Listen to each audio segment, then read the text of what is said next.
Assalamualaikum warahmatullahi wabarakatuh. Pertemuan kali ini kita akan membahas identitas trigonometri.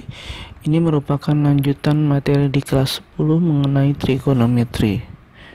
Banyak penerapan trigonometri dalam kehidupan, biasanya dalam ilmu astronomi, ilmu navigasi, maupun ilmu arsitektur atau teknik sipil. Pada pertemuan kali ini kalian diharapkan bisa memahami identitas trigonometri dan menyelesaikan permasalahannya. Nanti kita akan buktikan rumus-rumus trigonometri.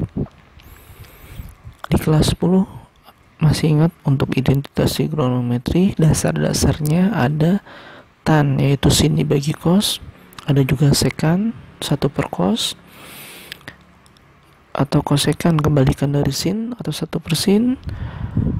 Ada pula kotan kebalikan dari tan.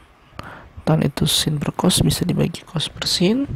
Dan terakhir ada sin kuadrat alfa ditambah cos kuadrat alfa sama dengan 1. Rumus ini akan sering nanti kita gunakan. Kita lanjut ke contohnya saja.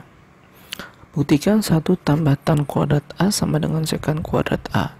Jadi untuk pembuktian kalian harus bergerak dari sebelah kiri menuju ke kanan atau sebaliknya dari kanan menuju ke kiri. Jadi kita rubah ruas kiri supaya hasilnya nanti menjadi ruas kanan, atau sebaliknya dirubah ruas kanan supaya hasilnya menjadi ruas kiri. Akan saya contohkan satu persatu. Misalkan saya mulai dari sebelah kiri, kita akan menuju ke kanan. Identitas tan itu adalah sin per cos. Karena di sini ada pangkat 2, maka akan mengikuti pangkat 2. 1 ditambah sin kuadrat A per cos kuadrat A. Masih ingat untuk penjumlahan pada pecahan, maka kita harus menyamakan penyebutnya terlebih dahulu, yaitu cos kuadrat, sehingga 1 dikali cos kuadrat hasil cos kuadrat A, yang terakhir adalah sin kuadrat A. Nah, terakhir identitas yang tadi kita masih ingat bahwa sin kuadrat A ditambah cos kuadrat A adalah hasilnya 1. Maka ini kita rubah menjadi 1. 1 per cos kuadrat A itu adalah 1 per cos, yaitu kebalikan dari cos adalah sekan. Karena di sini ada pangkat 2, maka sekannya juga harus pangkat 2. Nah, ini terbukti karena hasilnya sama. Nah, ini kalau kita jalan dari ruas kiri menuju ruas kanan. Bagaimana kalau sebaliknya? Itu sama saja. Kalau sebaliknya misalkan kita bergerak dari sekan kuadrat supaya hasilnya adalah 1 ditambah kuadrat A. Sekan itu adalah 1 dibagi cos. Nah, sedangkan 1 kita dapat dari sin kuadrat A ditambah cos kuadrat A. Kemudian kita pisahkan sin kuadrat A per cos kuadrat A, cos kuadrat A per cos kuadrat A. Di sini adalah hasilnya 1, sin dibagi cos adalah tan, sesuai dengan identitasnya. Maka terbukti bahwa tan kuadrat A tambah 1 itu adalah sekan kuadrat A, atau 1 tambah kuadrat A sama dengan sekan kuadrat A. Ini adalah pembuktian identitas trigonometri. Contoh yang pertama. Kita lanjut ke contoh yang kedua. Bentuk sederhana dari 1 dikurang tan kuadrat A dibagi 1 plus tan kuadrat A.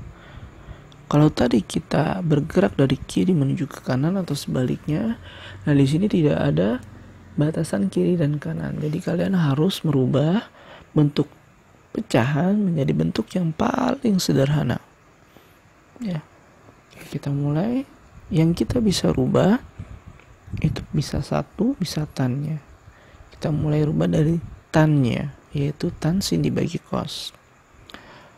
Kemudian seperti biasa, pengurangan dan penjumlahan pada pecahan kita samakan dulu penyebutnya. 1 kali cos kuadrat A. Kedua, 1 ditambah cos kuadrat A. 1 kali cos kuadrat A dikurang sin kuadrat A per cos kuadrat A. Juga sama, 1 kali cos kuadrat A ditambah sin kuadrat A per cos kuadrat A.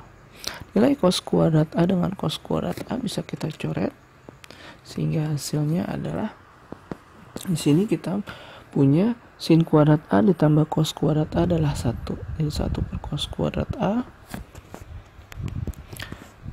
Kemudian pecahan dibagi pecahan.